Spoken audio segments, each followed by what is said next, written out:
Hello everyone and good morning to all. स्वागत है सभी का 24/7 में। सभी को राधे राधे। और सुबह सवेरा आज हम लोग रैपिड फायर शो में लेकर आए यहाँ पे डीसी कंपाउंड मोटर को, जहां से 2 क्वेश्चंस आपके हर एक एग्जाम में देखने को आपको मिलते हैं ना। चलो यहाँ पे तो मोटर और जनरेटर दोनों के अपन लोग यहाँ पे क्या बनाएंगे, धज्जियां उड़ाएंगे यहाँ पे। तो चलते हैं हम यहाँ पे रैपिड फायर शो में। आपका सभी का स्वागत है और वीडियो में सीधे शुरुआत करते हैं, इधर की बातें ना काटते हुए ना। तो सबसे पहले गाइस हम लोग देखते हैं कि जो कंपाउंड है, कंपाउंड हमारा क्या होता है। तो जो कंपाउंड मशीन हमारी है ना, कंपाउंड मशीन, तो बेसिकली जो कंपाउंड मशीन हमारा कंपाउंड क्या है, it is the combination of the series and shunt. तो यहां पे ये क्या है, it is the combination of shunt plus series. यानी कि अगर मैं यहाँ पे शंट मोटर और सीरीज को कंबाइन कर दूं तो मेरे पास में यहाँ पे क्या बन जाता है, जो कंपाउंड मोटर है, कंपाउंड मोटर यहाँ पे निकल के आ जाता है। अब देखो जो हमारा कंपाउंड है, कंपाउंड में भी यहाँ पे अब देखो जो हमारा नेट फ्लक्स होगा, नेट फ्लक्स आपको किस किस की वजह से मिलेगा। एक तो आपको शंट फील्ड वाइंडिंग की वजह से देखने को मिलेगा फाई एस एच, और दूसरा किसकी वजह से देखने को मिलेगा, सीरीज की वजह से देखने को मिलेगा, that is phi s e. तो यहाँ पे जो नेट फ्लक्स है गाइस, अगर नेट फ्लक्स हमारा दोनों की वजह से क्या हो रहा है, ऐड हो रहा है, तब अपन इसको क्या बोलते हैं, क्यूमुलेटिव कंपाउंड। क्या बोलते हैं गाइस इसको, हम लोग क्यूमुलेटिव कंपाउंड बोलते हैं इसको। और अगर हमारा जो नेट फ्लक्स है आपका, नेट फ्लक्स यहाँ पे दोनों का क्या हो रहा है, डिफरेंस हो रहा है। यानी कि शंट फ्लक्स और जो सीरीज फ्लक्स है, दोनों का यहाँ पे क्या हो रहा है, डिफरेंस हो रहा है। तब यहाँ पे जो हमारी मशीन निकल के आएगी, वो कौन सी निकल के आएगी, दैट इज डिफरेंशियली कंपाउंड यहाँ पे निकल के आएगा आपका। ठीक है, दैट इज डिफरेंशियली कंपाउंड। तो ये हमारे क्या निकल के आ जाएगा, it is your differentially compound. ठीक है, ये हमारा डिफरेंशियल कंपाउंड निकल के आ जाएगा। तो क्लियर है ना। अगर यहाँ पे दोनों की वजह से हमारा फ्लक्स ऐड हो रहा है गाइस, यानी कि शंट और सीरीज की वजह से, then it is known as cumulative compound. और हमारा फ्लक्स अगर यहाँ पे क्या हो रहा है, माइनस हो रहा है, then it is known as differentially compound machine. ठीक है, तो अब हम यहाँ पे 1 बाय 1 करके देखते हैं। अब जो कंपाउंड ही हमारा 2 टाइप से क्लासिफाइड होता है, एक होता है हमारा लॉन्ग शंट और दूसरा होता है हमारा शॉर्ट शंट। तो पहले हम लोग यहाँ पे देखते हैं लॉन्ग शंट कंपाउंड को। ठीक है, चलो तो अब देखो कंपाउंड में यहाँ पे क्या होगा कि हमारा शंट वाइंडिंग और सीरीज वाइंडिंग दोनों ही प्रेजेंट रहेगा। तो ये गाइस हमारा क्या हो गया, शंट वाइंडिंग हो गया। सो it is your R S H, और ये लॉन्ग शंट है हमारा, है ना। और यहाँ पे सीरीज वाइंडिंग को ऑब्वियसली आर्मेचर के साथ में कैसे कनेक्ट करोगे, यहाँ पे सीरीज में कनेक्ट करोगे। तो हमारा जो आर्मेचर है, आर्मेचर के साथ में अपन यहाँ पे क्या किया, इसको सीरीज में कनेक्ट कर दिया। तो ये हमारा सीरीज में कनेक्ट हो गया। ठीक है, ये आपका सीरीज में कनेक्ट हो गया नाउ। और ये क्या हो गया आपका आर एस यू हो गया हमारा। ठीक है, और यहां से क्या करेंगे अपन, जो सप्लाई है गाइस, सप्लाई को यहाँ पे कनेक्ट कर देंगे। तो ये हमारा क्या होगा, टर्मिनल वोल्टेज वी हो गया आपका। नाउ अब यहाँ पे देखिए क्या ड्रॉ करेगा, यहाँ से line current I L draw होगा, और यहाँ पे क्या जाएगा आपका आर्मेचर करंट आई ए जाएगा, और यहाँ पे जाएगा हमारा जो आपका फील्ड करंट है आई एफ, हमारा यहाँ से फ्लो होगा। ठीक है, अब देखो यहाँ पे जो बेसिक फंडामेंटल है, इसको हम लोग यहाँ पे देखते हैं। तो बेसिक फंडामेंटल में सबसे पहले अपने को यहाँ पे इस वाले नोड पे क्या लगाना है गाइस, केसीएल लगाना है ना। तो बाय केसीएल यहाँ पे, बाय केसीएल, तो अब देखो यहाँ पे जो केसीएल है हमारा, केसीएल यहाँ पे जो आपका लाइन करंट है, लाइन करंट की वैल्यू किसके इक्वल हो जाएगी हमारी, it is your I A plus I F. तो अब यहां से देखो क्या निकाल लीजिएगा, आर्मेचर करंट निकाल लो। तो आर्मेचर करंट यहां से कितना हो जाएगा आपका, that is given by I L minus I F हो जाएगा। ठीक है, अब जनरेटर के लिए अगर हम बात करें तो जनरेटर में डायरेक्शन ऑफ करंट यहाँ पे आर्मेचर करंट की उल्टी हो जाएगी, बिकॉज ये लोड को डिलीवर करेगा। तो जनरेटर के केस में यहाँ पे क्या कर देना, armature current I L plus I F कर देना, जहां माइनस है वहां बस क्या कर देना, प्लस कर देना। चलो फील्ड करंट का वैल्यू कितना होगा, ये देखो यहाँ पे, तो फील्ड करंट का वैल्यू है ना, तो यहाँ का टर्मिनल वोल्टेज, यहाँ का टर्मिनल वोल्टेज और यहाँ का वोल्टेज कैसा होगा गाइस, सेम होगा कि नहीं होगा, आप लोग अपनी आंखों से देखो है ना। तो वोल्टेज आपका सेम होगा, तो यहाँ से आपका फील्ड करंट की वैल्यू कितनी हो जाएगी हमारे पास में, V upon R S H हो जाएगा। ठीक है, अब अपने को निकालना क्या है, यहाँ से देखो अपने को यहाँ से क्या निकालना है, ये जो आपका वोल्टेज है यहाँ पे क्या, ईबी यानी कि बैक ईएमएफ यहाँ पे निकालना है। लेट इट बी आर्मेचर का रेजिस्टेंस क्या है, आर ए। तो जो बैक ईएमएफ ईबी है, इसका वैल्यू निकालना है। तो आप क्या करेंगे यहाँ पे, इन this loop apply the KVL. तो बाय केवीएल यहाँ पे क्या करेंगे, बाय केवीएल, केवीएल यहाँ पे लगा दीजिएगा। तो जैसे आप यहाँ पे क्या करेंगे, केवीएल लगाएंगे यहाँ पे, है ना। तो जैसे अपन यहाँ पे केवीएल लगाएंगे तो केवीएल से क्या निकल के आ जाएगा यहाँ पे आपका, so it is EB is equal to कितना आ जाएगा हमारे पास में, V plus I a into R a, I a into R s e, यहां पे निकल के आ जाएगा ना। Simply apply the KVL in this loop. अब देखो यहां से जो आई ए है, आई ए को मैं क्या कर सकता हूँ गाइस, कॉमन ले सकता हूं। तो यहाँ पे ईबी इक्वल टू कितना आ जाएगा हमारे पास में, V plus I A common लिया मैंने, यहां से कितना आ गया आपके पास में, R a plus R s e. तो फाइनली गाइज हमारे पास में क्या निकल के आ गया यहाँ से, जो आपका बैक ईएमएफ है ईबी, बैक ईएमएफ ईबी का यहाँ पे वैल्यू निकल के आ गया हमारे पास में, ठीक है। बैक ईएमएफ ईबी का वैल्यू निकल के आ गया। Once you determine the back EMF, यहाँ पे क्या निकाल सकते हो, mechanical power developed at the shaft, यानी कि जो आर्मेचर शाफ्ट है, आर्मेचर की शाफ्ट पे जो मैकेनिकल पावर है आप इसको निकाल सकते हैं। पीएम इक्वल टू कितना हो जाएगा हमारा, ई बी इंटू आई ए, तो यहां से क्या निकाल लेंगे, मैकेनिकल पावर निकाल लेंगे। और once you determine the E B, तो यहाँ पे जो टॉर्क का वैल्यू है, टॉर्क का वैल्यू हमारे पास में कितना होता है आपका 5 इंटू आई ए, तो आर्मेचर करंट का वैल्यू निकाल के फ्लक्स आपको गिवन रहेगा, यहाँ पे पुट कर दीजिए। तो यहाँ पे आपने क्या निकाल लिया, mechanical power that's the output power, और यहाँ पे आपका जो टॉर्क है हमारा, torque developed at the shaft, ये आपने यहाँ से कैलकुलेट कर लिया। आगे कि नहीं आगे यहाँ से आपको बताइए, हाँ या ना। चलिए अब ये हो गया हमारा यहाँ पे लॉन्ग शंट कंपाउंड। अब देखिए यहाँ पे शॉर्ट शंट कंपाउंड, आप लोगों से कई सारे लोग शॉर्ट शंट कंपाउंड से डरते हैं ना, अरे काहे का डरना है ना, देखो यहाँ पे भी 2 मिनट में सॉल्व होता है। Short shunt compound, short shunt compound,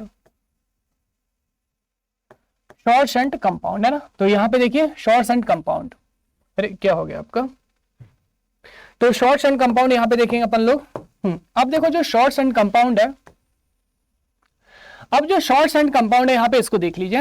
अब देखो यहाँ पे हमको क्या करना है कि लॉन्ग शंट में जो हमारी फील्ड वाइंडिंग थी वो बेटा लॉन्ग वायर के थ्रू कनेक्ट होती है, और यहाँ पे जो शॉर्ट शंट कंपाउंड है कनेक्ट तो पैरेलल में ही होगा, बस यहाँ पे क्या करेंगे, फील्ड वाइंडिंग को शॉर्ट वायर के थ्रू आर्मेचर के साथ में पैरेलल में कनेक्ट कर देंगे, लाइक दिस। देखिए इस तरीके से यहाँ पे कनेक्ट करना है। तो आर्मेचर को सबसे पहले सीरीज में कनेक्ट कर दो, ठीक है कर देते हैं। तो हमारा क्या हो गया, ये आर्मेचर में सीरीज में कनेक्ट हो गया आपका, क्या हो गया आपका, ये सीरीज में कनेक्ट हो गया आपका, ओके। अब यहाँ पे इसके बाद अपने को क्या करना है, ये वाला ना, यहाँ पे लॉन्ग शॉर्ट वायर के थ्रू हमें क्या करना है, जो आपकी शंट फील्ड वाइंडिंग है इसको कहाँ पे कनेक्ट कर देना है, पैरेलल में यहाँ पे कनेक्ट कर देना है, ठीक है। बस बन गया हमारा। अब ये हो गया हमारा शॉर्ट शंट कंपाउंड। अब यहाँ पे आप में से कुछ लोग है ना घबरा जाएंगे, सर यहाँ पे कैलकुलेशन कैसे करेंगे, बस देखते जाइए ना, प्रॉमिस आज के बाद यहाँ पे इसमें कोई आपको प्रॉब्लम नहीं आएगा, बस ध्यान से देखना। यहाँ से लाइन करंट चला, ये हमारा कौन सा वाइंडिंग है, सीरीज वाइंडिंग। तो यहाँ पे सीरीज वाइंडिंग में बस अंतर इतना आता है कि यहाँ पे लाइन करंट हमारा फ्लो होता है, जबकि लॉन्ग शंट में आर्मेचर करंट फ्लो होता है आपका, ठीक है। चलो अब यहाँ पे देख लिया अपन ने। अब यहाँ पे देखो करंट कौन सा जाएगा, फील्ड वाइंडिंग में, ऑब्वियसली यहाँ पे फील्ड वाइंडिंग करंट IF जाएगा। लेट इट बी, इसका रेजिस्टेंस कितना हो गया, RSH हो गया, और यहाँ पे क्या हो गया हमारे बैक EMF EB हो गया, और आर्मेचर का रेजिस्टेंस RA यहाँ से ले लीजिए, और यहाँ पे जो करंट अब जाएगा वो कौन सा जाएगा, it is your armature current IA जाएगा, ठीक है। चलो now apply the KCL at this point, है ना, यहाँ पे KCL अपन ने अप्लाई किया।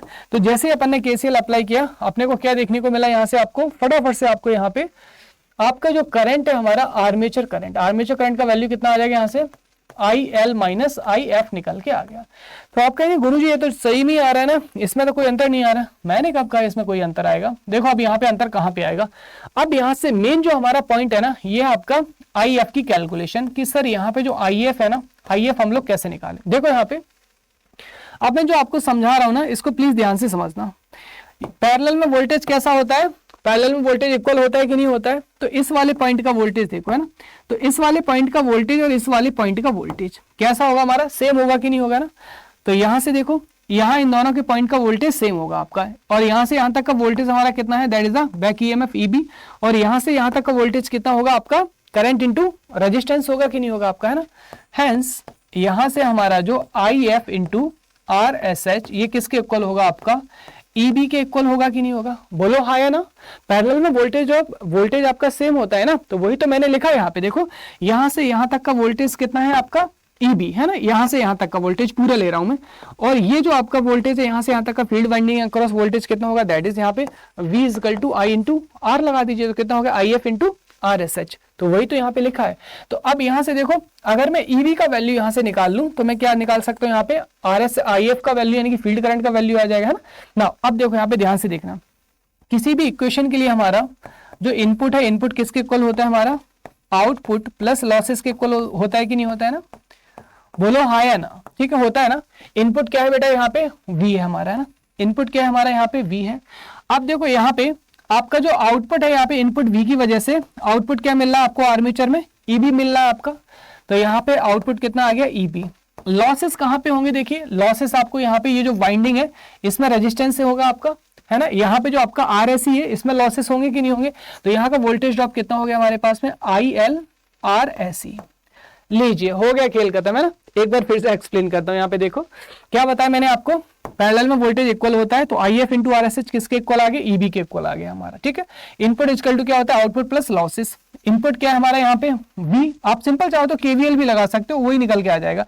मैं आपको सिंपल तरीके से बता रहा हूँ, इनपुट क्या है हमारा V, आउटपुट क्या हमारा यहाँ पे देखिए आर्मेचर के अक्रॉस बैक EMF यही होगा ना, EB हो गया। लॉसेस कहां पे मिलेंगे आपको, यहाँ पे लॉसेस मिलेंगे आपको, दैट्स इट। तो आपका क्या आ गया, IL RSC। अब यहाँ पे वैल्यू पुट कर दीजिएगा, तो यहां से हमारे पास में कितना आ गया, IF का वैल्यू, तो EB का वैल्यू कितना है हमारे पास में, V माइनस IL RSC है ना। यहां से EB का वैल्यू निकालो, ये मैं लिख देता हूं एक बार, यहां से EB कितना आ गया हमारे पास में, V माइनस IL है ना इंटू RSE। तो यहां से हमारे पास में कितना आ जाएगा, ये V minus IL RSE divided by कितना आ जाएगा, RSH आ जाएगा। लीजिए फाइनली हमने यहाँ पे क्या किया, जो आपका फील्ड करंट का वैल्यू था, फील्ड करंट का वैल्यू अपन ने निकाल दिया। Once you determine field current, उसके बाद में यहाँ पे वैल्यू रख देंगे तो हमारे पास में क्या आ जाएगा, armature current. Now apply the KVL in this loop, यहाँ पे KVL लगा दो फटाफट से। तो KVL लगाते यहाँ से क्या निकाल लोगे आप, जो बैक EMF है EB, इसको निकाल लोगे, है ना। तो यहाँ पे देखो बैक EMF EB हमारा किसके इक्वल होगा, तो EB is equal to V minus, तो यहाँ पे देखो है ना, यहाँ पे जो करंट आपका वो कौन सा होगा, आपका IL इंटू RSE होगा। तो कितना हो गया हमारे पास में, माइनस IL RSE, और आगे क्या होगा हमारा, यहाँ पे आर्मेचर में आ जाइए। आर्मेचर का रेजिस्टेंस क्या है, RA, करंट क्या आ रहा है हमारा यहाँ पे IA, तो कितना हो जाएगा हमारे यहाँ से IA माइनस RA हो जाएगा, ठीक है। वेरी वेरी इंपॉर्टेंट है ना। यहाँ पे अक्सर लोग गलतियां क्या करते हैं कि दोनों जगह यहाँ पे क्या ले लेते हैं, आर्मेचर करंट को ही ले लेते हैं, जो कि गलत है आपका। तो एक बार हमने ये निकाल लिया, तो यहाँ पे मैकेनिकल पावर आप निकाल सकते हैं। मैकेनिकल पावर कितना हो जाएगा हमारे पास में आपका, EB इंटू IA, और यहाँ पे ये निकाल लिया तो अपने पास क्या आ जाएगा, टॉर्क भी आ जाएगा। टॉर्क कितना हो जाएगा हमारा, फाई इंटू IE आ जाएगा, ठीक है। अब यहाँ पे देखिए जनरली हमारी जो क्यूमुलेटिव कंपाउंड मोटर्स है, ये कहाँ पे यूज होती है, जितने भी आपके इंटरमिटेंट ड्यूटी होते हैं ना, शॉर्ट टाइम ड्यूटी है ना, तो जितने भी आपके इंटरमिटेंट लोड होते हैं, हमारे इंटरमिटेंट लोड है ना, तो जितने भी आपके इंटरमिटेंट लोड होते हैं आपके, that is heavy short time duration, heavy load for short duration, उनके में आपका यूज होता है। जैसे कि हम बात करें किसके लिए, यहाँ पे एलिवेटर्स की बात करें ना, तो जितने भी आपके एलिवेटर्स हैं, एलिवेटर्स में हम क्या यूज करते हैं, यहाँ पे जो कंपाउंड मशीन है, कंपाउंड मोटर को यूज किया जाता है आपका, ठीक है। तो इन सब में हमारा जो कंपाउंड मोटर है यूज किया जाता है। आई होप सभी को क्लियर हो गया गाइस। अब गाइस यहाँ पे देखिए इतनी सारी इस समय वैकेंसी आपके पास में आई हुई है आपकी, है ना, इतनी सारी वैकेंसी आई हुई है आपके पास में। यहाँ पे DFCCI हो गया हमारा, है ना, NHPC हो गया आपका, एकदम तगड़ी वैकेंसी है। लेकिन अब बात आती सिलेक्शन की, भैया अब नहीं तो कब, है ना, कब सिलेक्शन लोगे। तो यहाँ पे देखिए स्पेशली गाइस, अभी इंजीनियर्स अड्डा 24/7 लेके आए आपके लिए डबल वैलिडिटी। तो यहाँ पे आप जो है डबल वैलिडिटी में देखिए आप क्या करेंगे, सिंपल यहाँ पे अड्डा 24/7 की साइड में जाएंगे, तो यहाँ पे जो कोर्स आपको पहले 1 साल के लिए मिलता था, अभी डबल वैलिडिटी में 2 साल के लिए मिलता है। तो यहाँ पे सीधा आप साइड में जाएंगे और ऑल कोर्सेस में जाएंगे, ऑल कोर्सेस में ना, ऑल कोर्सेज में जाके यहाँ पे AJE को सिलेक्ट करेंगे। उसके बाद में अपनी जो ब्रांच है इलेक्ट्रिकल इंजीनियरिंग, इसको सिलेक्ट कर लेंगे। यहाँ पे देखो इंजीनियरिंग महापैक को बाई कर सकते हैं 5-in-1 में 5 वैकेंसी आपकी एक साथ आ जाएंगी। लेकिन इंजीनियरिंग का महापैक है ना, इसमें गाइज सब कुछ निकल के आ जाता है, मतलब सारी चीज है। इनफैक्ट आने वाले 2 सालों में जितने भी कोर्सेज होंगे वो सबके सब इसमें इंक्लूड रहते हैं। और गाइज देखिए यहाँ पे इस क्लास को आप एज ए डेमो ले सकते हैं। तो गाइज मैं प्रॉमिस करता हूं कि यहाँ पे जो मशीन है ना, मशीन आपके सामने यहाँ पे आपको क्या होगा, उभरता हुआ नजर आएगा, मतलब घूमते हुए नजर आएगा। You just loved it, machine power system. अब आपको देखो करना क्या है, यहाँ पे बाय नाउ पे जाना है ना। बाय नाउ के बाद यहाँ पे एक आपको मैजिकल कूपन कोड बता रहा हूँ, आपको ये कूपन कोड यूज करना है Y433। तो आप जैसे इसको अप्लाई करेंगे, आपका नजारा आपके सामने आप देख सकते हैं कि पहले जो अभी कितने का मिल रहा था आपको, 3400 के लगभग मिल रहा था, लेकिन अभी ये कोर्स कितने का मिल गया आपको, ओनली यहाँ पे 3200 का मिल गया, है ना। सिर्फ और सिर्फ कितने का मिल गया, 3200। तो याद रखें ये जो कोड है आपका मैक्सिमम डिस्काउंट के साथ साथ में फैकल्टी गाइडलाइन के लिए बहुत जरूरी है। अगर आप कोई दूसरा कोड यूज करते हैं आप गाइडलाइन से बाहर जाएंगे, ठीक है। तो यहाँ पे इसी कोड को आप यूज करेंगे। ओके गाइस, अगर इसके अलावा कोई भी दिक्कत समस्या परेशानी हो तो प्लीज कमेंट सेक्शन में लेट मी नो। और अगर इन्फॉर्मेशन अच्छी लगी, मतलब यहाँ पे वीडियो आपको है ना कंपाउंड मोटर समझ में आया, तो कलीग्स के साथ में शेयर कीजिएगा और अच्छे से लाइक भी कर दीजिएगा। सभी लोगों का तहे दिल से शुक्रिया वीडियो को देखने की, लाइक और शेयर करने के लिए। Thank you everyone. And guys साथ साथ में बता दूं कि इस समय जो मेरी NHPC की क्लासेस है ना, NHPC की जो क्लासेस है मेरी MCQ की, वो आपकी चल रही कहाँ पे, शाम 6 बजे।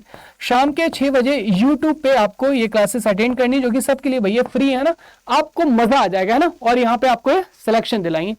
चलिए तो मिलते हैं मंडे को शाम को 6 बजे, तब तक के लिए tata take care, bye bye guys and thank you.